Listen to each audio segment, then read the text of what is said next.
students, welcome to the class on current affairs. The first topic is new military posts like the vice CDS and deputy CDS are proposed. India's plan to restructure its military into integrated theater command ITC and the appointment of new high-ranking positions to support this change. Current plan for restructuring the Indian military. The Indian military plans to create integrated theater command. They will appoint a vice chief of defense staff and a deputy chief of defense staff. So two new post persons will be appointed. One is the vice. So we have a chief of defense staff. Bipin Rawat was the first one, and on his death, so Lieutenant General Anil Chauhan is the new CDS of India. Government plan to appoint a vice chief of defense staff and a deputy chief of defense staff. So VCDS and the DCDS. The CDS role created in August 2019 aims to improve the jointness or convergence among the armed forces. General Bipin Rawat was the first CDS, succeeded by Lieutenant General Anil Chauhan in October 2022. The Maritime Theatre Command may be based in Coimbatore, though Karwar was initially preferred to be the headquarters of the Maritime Command, but it has been changed right now, and Karwar will be the that Coimbatore will be the new headquarters of the Maritime Theatre Command. The goal is to enhance combat efficiency and address security threats from China, Pakistan, and from terrorism, because this is being converged to check the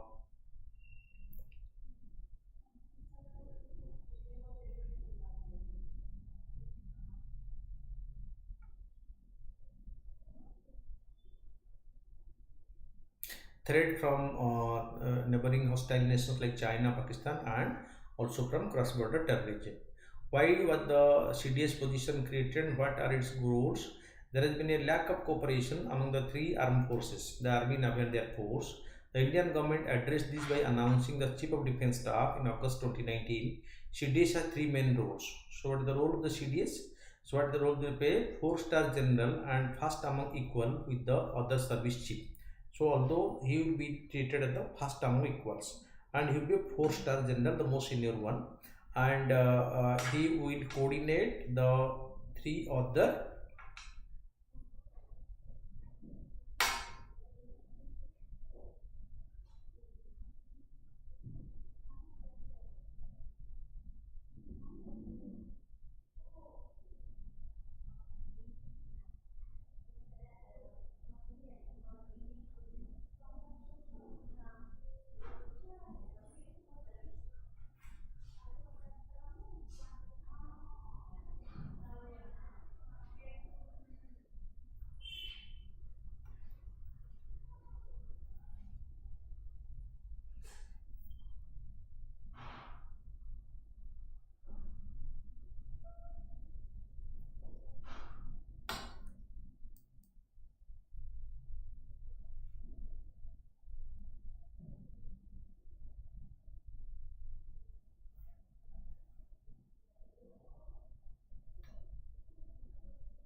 Okay, so Secretary to the Government of India in the Ministry of Defence, he will act as, and Principal Advisor to the Defence Minister on inter-service issues. So, in the main three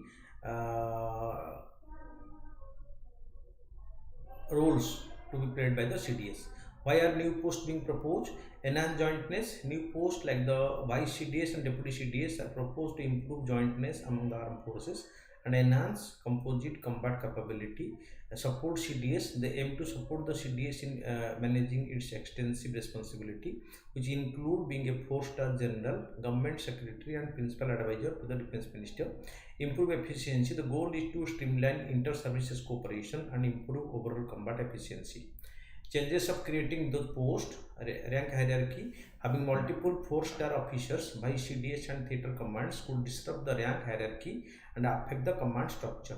Overload on the CDS. The existing responsibility of the CDS might lead to overload. Thus, delegating the bureaucratic role to the vice CDS could be beneficial, and CDS can concentrate more on the actual requirement.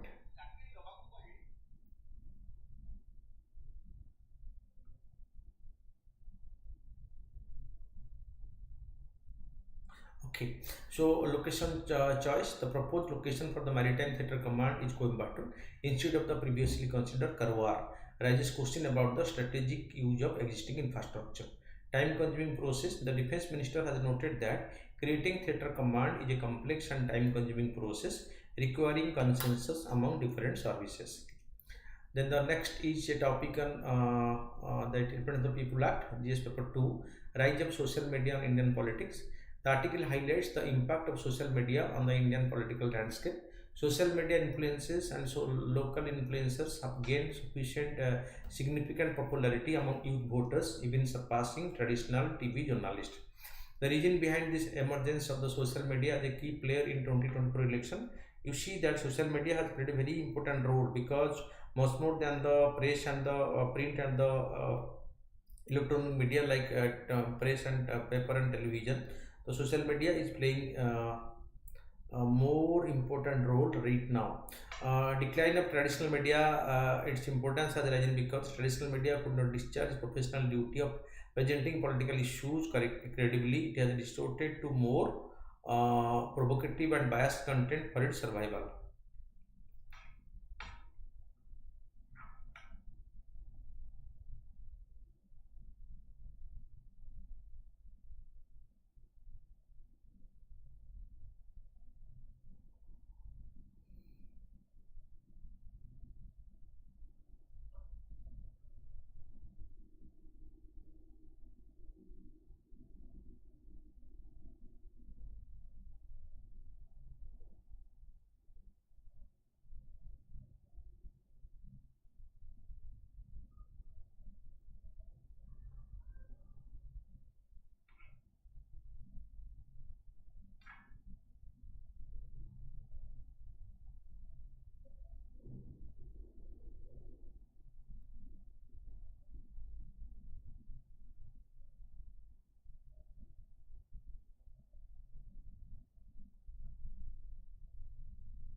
Okay, so rise of social media influencers who present dissenting views have quickly gained traction, aided by algorithms. These algorithms on platforms like YouTube and Facebook promote content that is rapidly gaining popularity to a wider audience.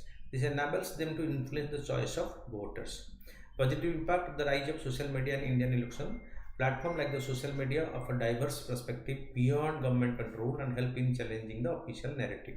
Influencers who do not align with any political party have gained credibility among voters due to the rise in number of social media users.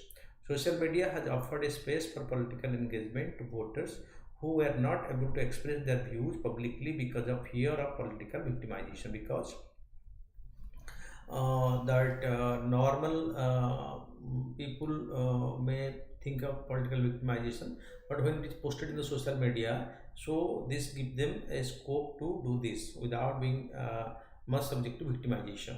It has been rapidly adopted by the educated youth population who are disillusioned with traditional politics. So this is what social media is more accepted or more used by the public. Okay.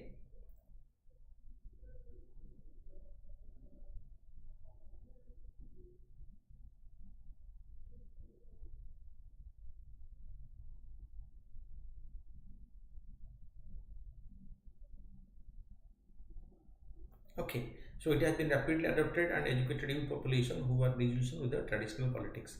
Negative impact of social media in Indian election. Political narratives are now being shaped outside the formal party system. This may distort the structure of political parties. Social media is making the party workers and intermediaries less relevant. This enables greater centralization within political parties because the leader can directly shape narratives. Algorithms deployed by the social media platforms may lead to deeper polarization. Okay, then this is what the social media is gaining importance because of the changed circumstances nationally and internationally, and especially in the electoral scenario it is more because the issue of acceptance matters, and it is more in social media, is more accepted than other traditional medias. And the next is the revisiting the poverty line. The National Sample Survey Office has released the household consumer expenditure survey data. This has reignited discussions on poverty estimation in India. The article highlights the need for adoption of new norms for estimation of poverty in India. Estimate based on Tendulkar and Nagarajan committee methodology suggests a sharp reduction in the poverty since 2011-12, with poverty levels around 6.3 and 10% respectively in 2022-23.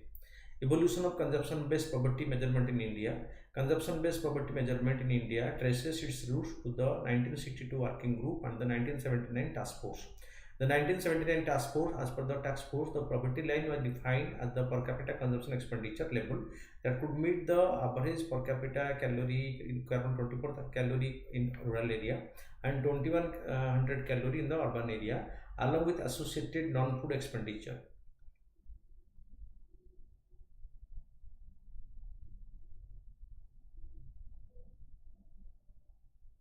Okay, so 2400 calorie in the rural area because they do the manual work, and 2100 in the urban area because they do official work. Then Tendulkar and Rangarajan committee, they have revisited the calorie norms and expenditure level.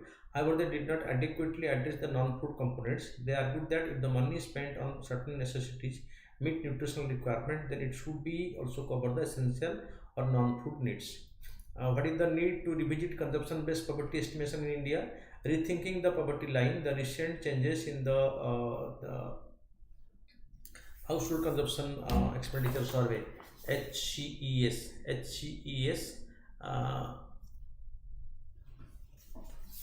stands for household consumption. Okay, then household consumer expenditure survey, HCES survey methodology may render older ways of measuring poverty inaccurate.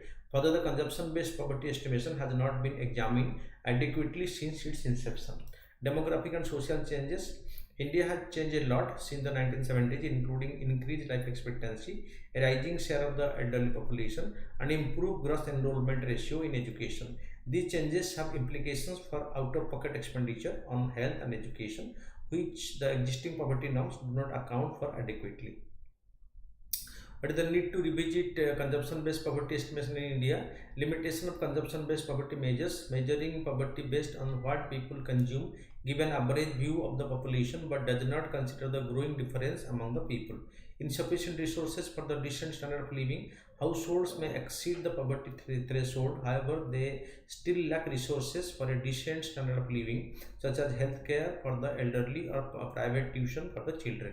To meet the sustainable development goals set by the United Nations, because you know the United Nations General Assembly has set the SDG goals with 17 goals to be achieved by 2030, and poverty is one of the major goals set by the SDG of the Sustainable Development Goal parameters by the United Nations. So, insufficient resource for decent standard of living, household may exceed the poverty threshold, however, they still lack resources for decent standard of living, such as healthcare for the elderly or for private tuition. To meet the Sustainable Development Goal of ending poverty in all its form, India should define fresh norm for poverty line that are appropriate for the Amrit Kal, because right now we are discussing much about the Amrit Kal because the 75 years of independence, we call this the most appropriate and auspicious time for India, and this is being projected at the Amrit Kal, and we should be very proactive in measuring or estimating poverty and redefining poverty in the context of Amrit Kal, what the government is projecting right now.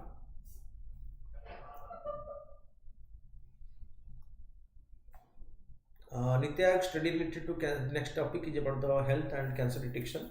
The article discussed the need for early cancer detection in India. Government program aim to improve screening for cervical, oral and breast cancers, the three major killers. However, many health centers lack proper screening. More training and investment in health workers are needed to improve the cancer detection, because early detection give a chance for survival, which is the contrary case in India, because in India the cases are normally detected late, and it is too late by the time the cancer progress a lot, and the chances of survival is get reduced. So right now government emphasis is on early detection, which will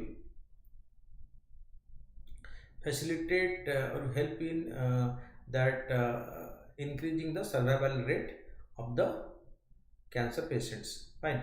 So early detection of cancer significantly increases survival chances. Government program in India focus on screening of cervical, oral and breast cancer. These concern make up the third of all cases in the country. So these three, cervical cancer, oral cancer and breast cancer, these three constitute the one third of the total cases of cancer in the country. Government initiative, government launched the national program for the prevention of and control of cancer, diabetes, cardiovascular disease and stroke. This program emphasizes screening for cervical, oral and breast cancers. Screening by the health authority, especially at the government facility. Under Ayushman Bharat Pradhan Mantri Jan Arogya Yojana, 1,50,000 health and wellness centers are designated as cancer detection points. Low-tech screening methods and community level workers like the ASA workers are utilized for this.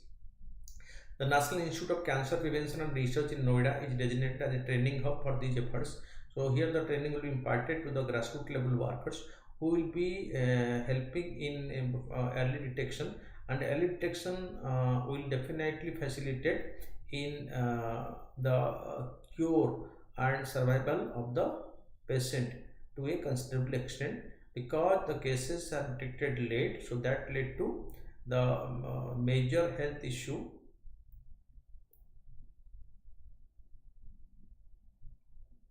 Okay, so these will be designated the training hubs. Then major findings of the Niti Aayog study related to cancer detection. Niti Aayog study found significant gap in the performance of health and wellness center. Less than 10% of the health and wellness center completed one round of screening for non-communicable disease including cancer. Despite plan, many centers lack proper screening facility. The major issue is that these centers lack screening facility. Okay, so and the infrastructure for this screening has not been developed there. ASA workers who are crucial for community level cancer screening are not adequately trained. Previous studies emphasize the need to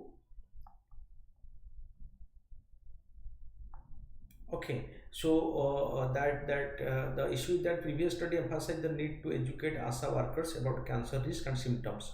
The study highlights the importance of improving working conditions and investing in training for those frontline professionals like the ASA, because they can make the system more proactive and more functional.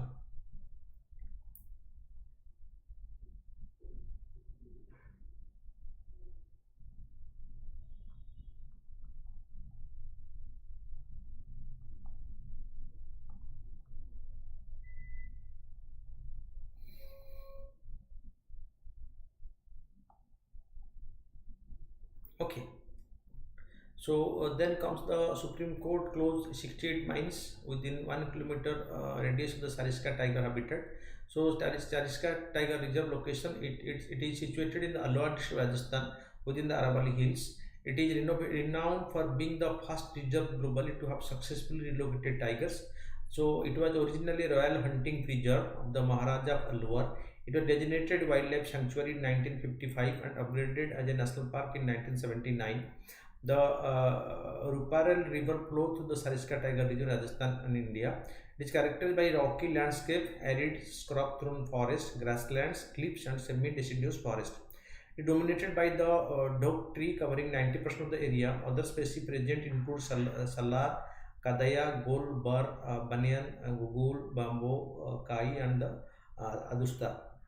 It supports diversity of animals such as tigers, leopards, sambar, cheetal, nilgai, four-horned antelopes, wild boar, rhesus macaw, the langur, henna, and jungle cat. So the diversity is much more here.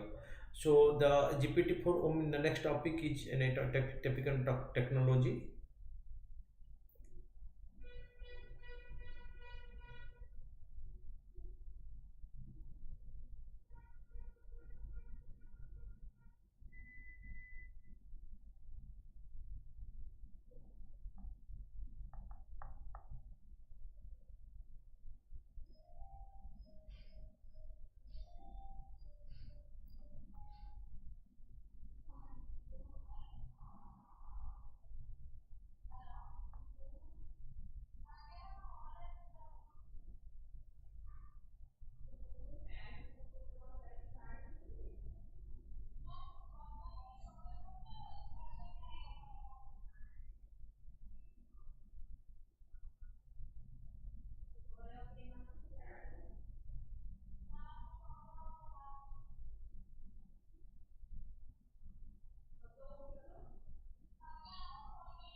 Okay, so recently the OpenAI launched GPT-4 Omni, and this is Chat GPT's newest and most advanced large language model yet. This model is designed to enhance the performance and user friendliness of the Chat GPT, making it the fastest and the most powerful AI from OpenAI to date, up to date. About the GPT-40 or GPT-4 Omni is an advanced AI model developed by the OpenAI, designed to interact with users through the text, image, and audio. Okay, so through audio, this is a multimodal model, which means it can understand and generate content in different formats. Key features of the GPT-40: multimodal interaction. It can process and respond to text, images, and audio inputs all in one place. Improve user interaction. It acts like a digital personal assistant, handling tasks like real-time translations and spoken conversation. Enhance AI capability. It has the ability to interpret emotions, background, noise, and visual cues from images and videos. Availability. The text and image functionalities are already available with audio and video capabilities to be released gradually to ensure safe.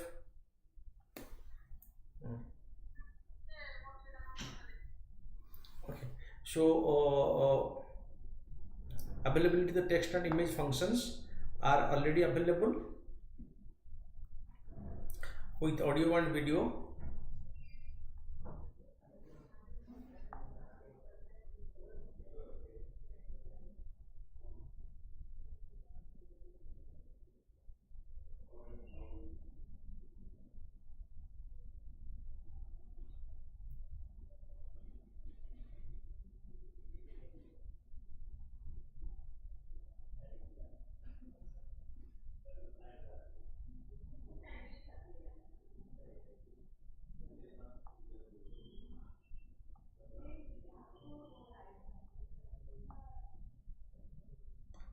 Okay, so multimodal interaction, it can process and respond to text, images, and audio input all in one place.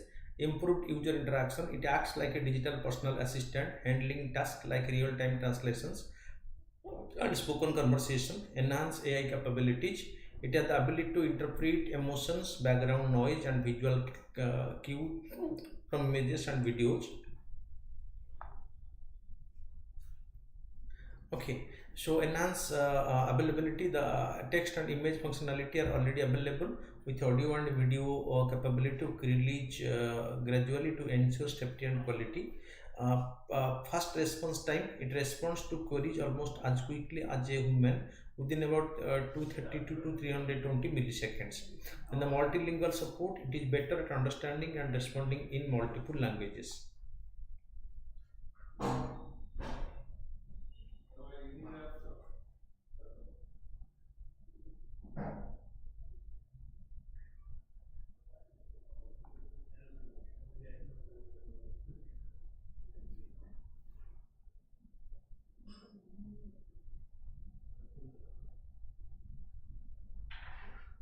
Okay.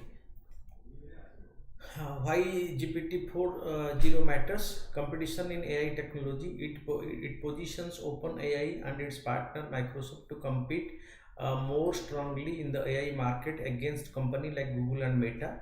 Integration into services. It can be integrated into existing services and devices, improving their functionality with AI features.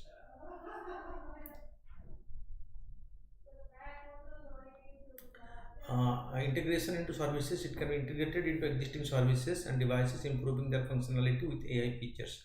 Limitation and safety concern. Early development stage. More features, especially in audio, are still in early development and are available in a limited capacity. Safety measures. It includes filter training data and refined behavior to address potential risks like the cybersecurity threats, misinformation, and the bias.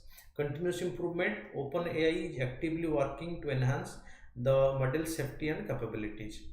The next topic is about the IGLA-S that was showed.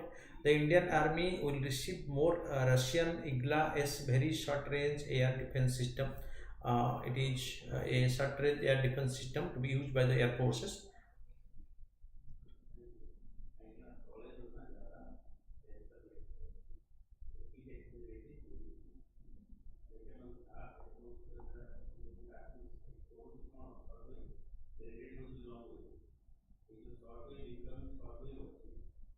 Okay. Acquisition of IGLA-S. The Indian Army will receive a new batch of Russian IGLA-S very short range air defense system by the end of March or May or end of May or early June. This initiative is aimed at filling a critical gap in India's air defense capabilities. System component. The IGLA-S system includes the 9M342 missiles, the 9P52 quill launching mechanism, and the 9B8662 mobile test station, and the 9F17192 test sets. Together, these components provide a robust defense against low-flying aircraft, cruise missile, and the drones. So this will be protecting the Indian infrastructure, especially defense infrastructure, from the enemy aircraft, the cruise missile, and the drones. And as the drones are being used more right now, this will definitely help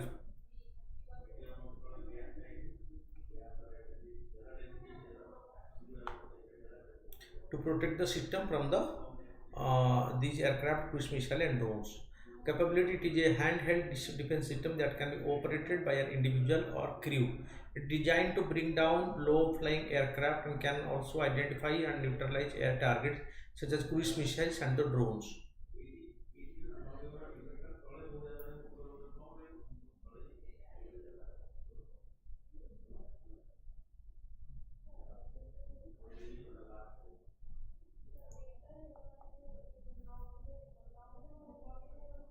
Okay, so development and strategic importance. The system are especially intended for new air defense units in the high mountain terrain along with India's northern borders.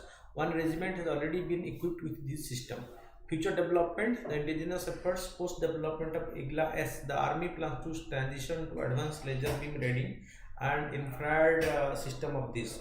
The Defense Research and Development Organization DRDO has already conducted successful flight test of indigenous system, making progress towards self-reliance in air defense technology in near future. Then Saul recently, the archaeological findings have revealed an ancient Atlantis-like supercontinent named Saul, which facilitated human migration from Asia to Australia around 70,000 years ago. This landmass was exposed in the last ice age due to lower sea level and connected present-day Australia, Papua New Guinea, and Tasmania.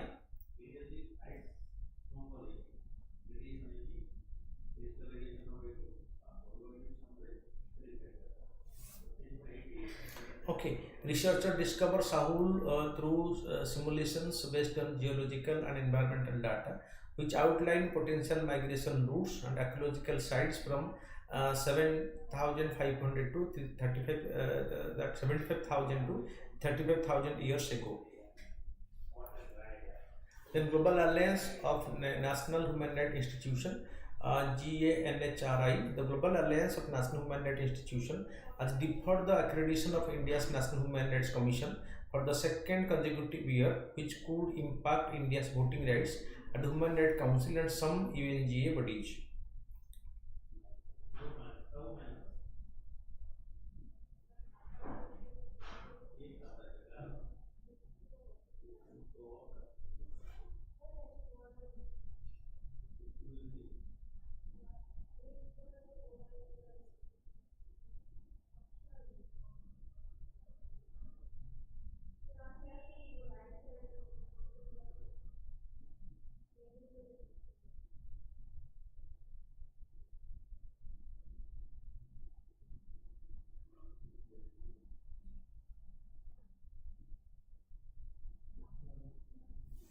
Okay.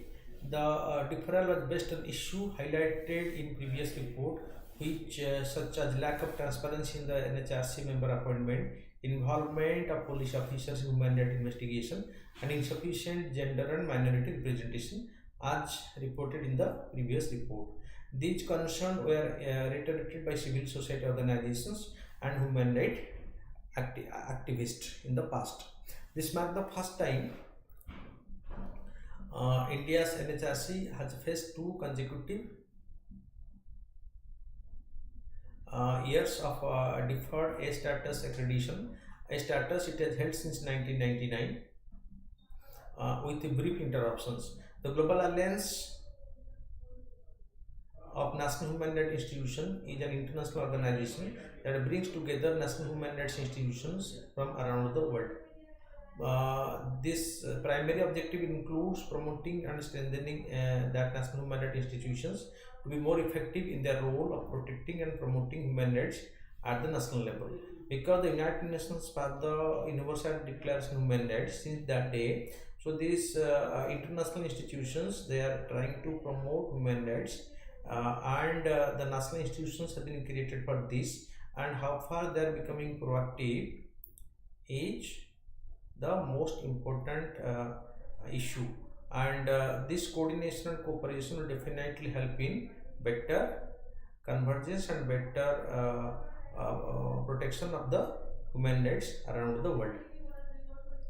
Exercises in news. So exercise Shakti, India and France have commenced the 7th edition of the India-France joint military exercise Shakti in Umrao in Meghalaya. So about this operation exercise Shakti, it is a biennial training event alternating between India and France. The last edition being held in France in November 2021. Objectives includes achieving physical fitness, refining tactical operations, and exchanging best practices. Exercise Tarax, the 7th edition of the Indo-US Joint Counter-Terrorism Exercise Tarax, recently took place in Kolkata between the Indian National Security Guards and the US Special Operation Forces. Then coming to the question answer discussion. So PM Vishwakarma Yojana will push people to the path of self-reliance. So PM Vishwakarma Yojana is for the artisans. So central government has launched the PM Vishwakarma Yojana for the artisans.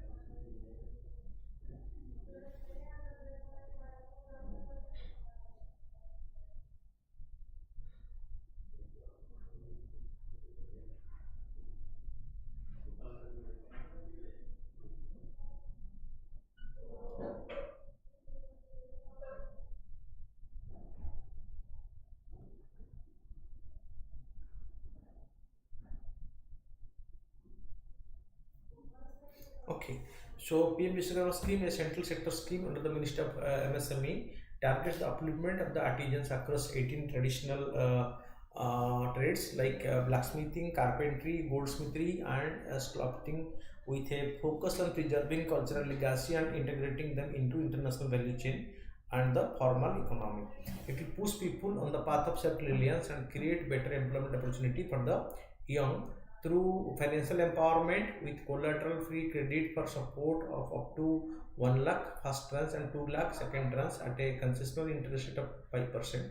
It enables citizens to innovate and expand, thus fostering entrepreneurial skill and financial independence. Skill development, a financial outlay of rupees 13,000 crore has been sanctioned for a period of 5 years from 2023-24 to 2027-28, signals robust support for upgrading skills.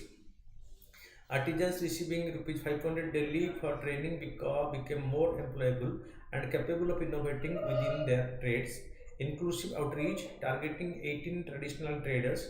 The scheme ensured that a wide spectrum of cultural craft is rejuvenated, offering varied employment prospects for the youth. Registration accessibility, by enabling registration through Common Service Center, the scheme lowers entry barriers, directly benefiting young craftsmen keen on preserving their heritage.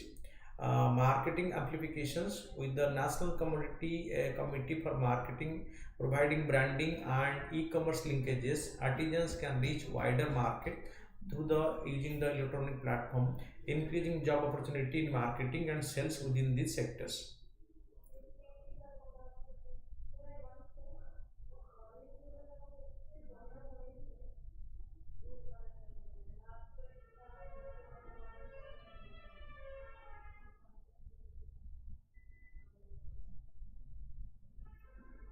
Okay, so marketing, then digital incentives. The scheme promotes digital transactions, providing rupees 1 per transaction up to 100 monthly transactions, encouraging a tech-savvy approach that appeals to the digitally native youth. A concern associated with the scheme, outdated data. The scheme's reliance on data from the last craft census conducted over a decade ago risk basing decisions on an outdated understanding of the sector. Evolving nature of occupation, like the Kanchipuram silk weavers, may not be accurately represented in the current policy making. Caste-based occupation enforcement, there is a risk that the scheme might entrench caste-based roles. So, community traditionally involved in the pottery or weaving might feel compelled to stay within those roles rather than explore new opportunity, because they have been branded in this particular craft like pottery and weaving, but they want to support in case they want to change. So this is how far this will be possible is a big question, whether they will be allowed to change or not from their old profession or traditional profession to the new one. Okay, caste-based occupation enforcement. So potential more profitable opportunity like technology-driven design.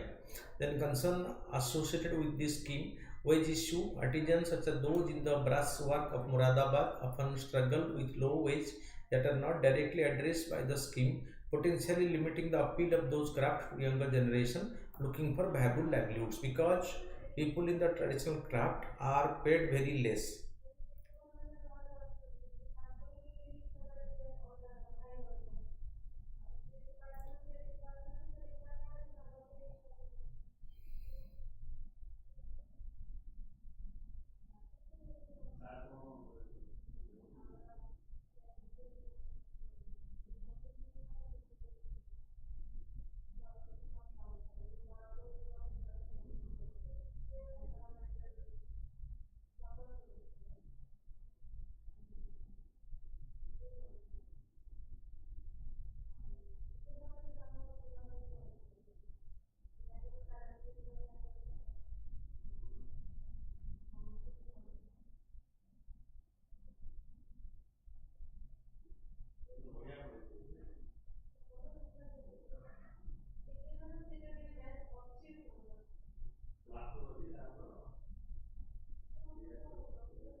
Okay. So with issue artisan get less economic viability, the scheme credit facilities may not be enough to ensure the survival of craft that are niche market such as the Channapatna toys, which face stiff competition from mass produced goods and lack adequate market penetration.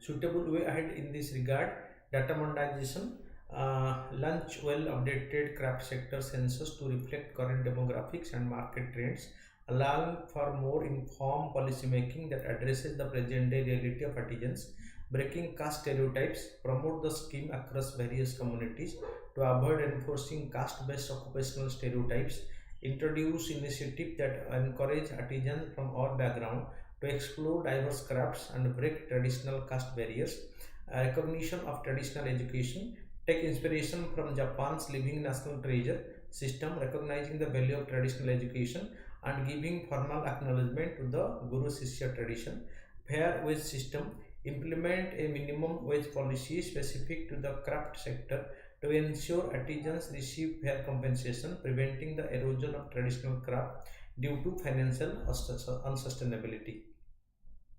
Suitable way ahead in this regard, technological integration, introduce technology workshop for artisans, teaching them to use digital tools to design, market and sell their products online, thereby aligning traditional craft with modern business practices.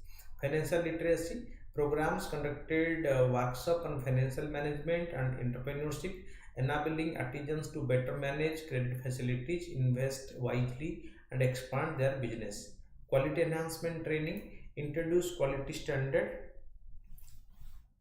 akin to the ISO certification for products, ensuring artisans goods meet market expectation and can command better price in the market.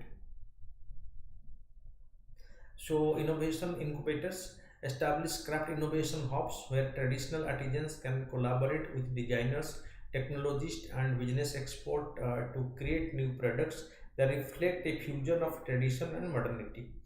Sustainable practice promotion, taking inspiration from the global fair trade movement, encouraging the use of sustainable materials and practices that not only preserve the environment but also appeal to a global audience seeking ethical products.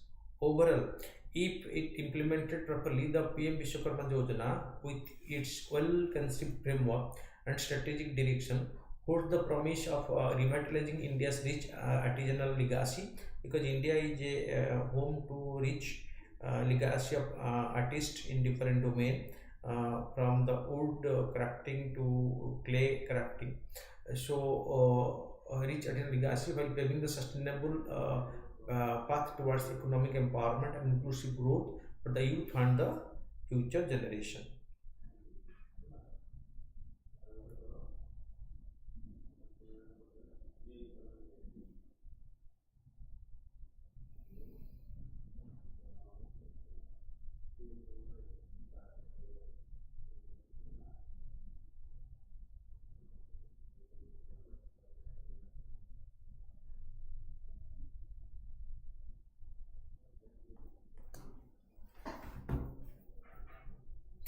Next, coming to the MCQs, the Indian Army is procuring another set of Russian IGLA-S very short range air defense system.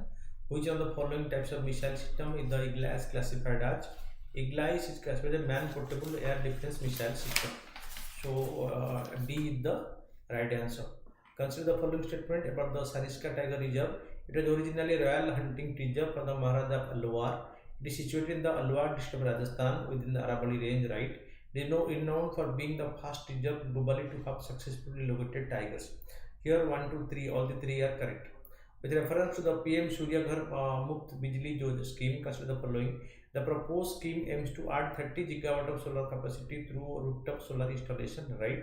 Interest-free loan will be provided to household for installation of up to 3 kilowatt. So option 2 is incorrect, but 1 is correct.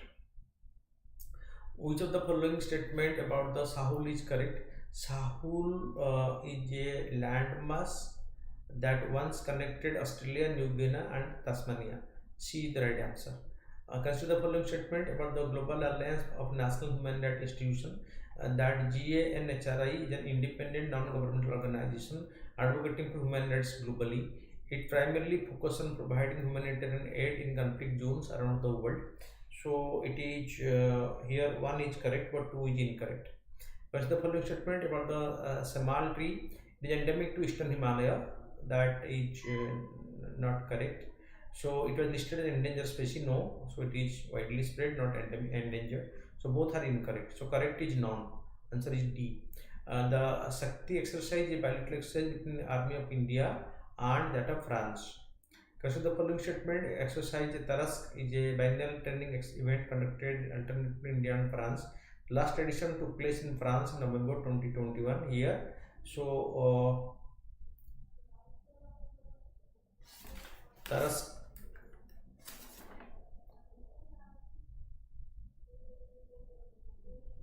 it is a India and USA joint exercise. So not France. So it is wrong. The last edition took place.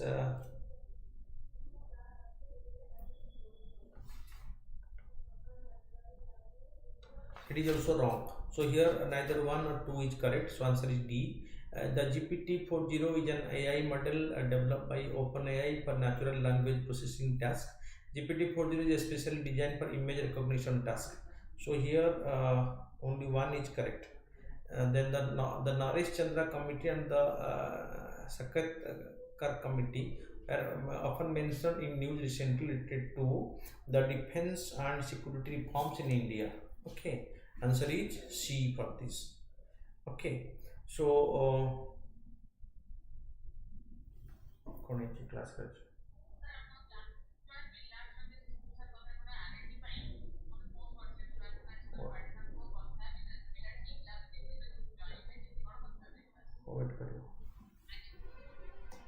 so the Naresh Chandra committee and the Sakatkar committee were often mentioned in news recently. There are two defense and security reforms in India. Okay, so answer is C. Thank you for watching. Keep watching regular to update yourself. Thank you.